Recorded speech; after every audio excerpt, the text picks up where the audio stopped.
ভাবো তো, যদি হঠাৎ করে একদিন পুরো পৃথিবী থেকে ইন্টারনেট গায়েব হয়ে যায়, তখন কি হবে? শুরুতেই শেয়ার মার্কেট ধসে পড়বে, মানুষের কোটি কোটি টাকা মুহূর্তে উধাও হয়ে যাবে। ব্যাংকে টাকা থাকবে, কিন্তু তুলবে কিভাবে? কারণ সব লেনদেন তো অনলাইনে হতো। হাসপাতালের রোগীর রিপোর্ট, টেস্ট রেজাল্ট সব ক্লাউডে ছিল। ইন্টারনেট না থাকলে ডাক্তাররাই হয়ে যাবে অসহায়। বিমান উড়বে না, কারণ নেভিগেশন আর কমিউনিকেশন সিস্টেমের বড় অংশই ইন্টারনেট নির্ভর। সরকার, পুলিশ, আর্মি সবার ডিজিটাল সিস্টেম একসাথে বন্ধ হয়ে যাবে। সোশ্যাল মিডিয়া আর থাকবে না, লাইভ নিউজ নেই। হঠাৎ পুরো পৃথিবী যেন নিঃশব্দ হয়ে যাবে।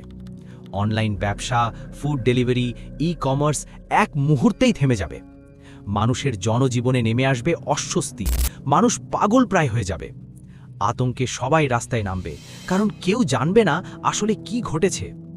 কয়েকদিন পর হয়তো আমরা মানিয়ে নিতে শুরু করব, কিন্তু ততদিনে পৃথিবী অনেক বদলে যাবে।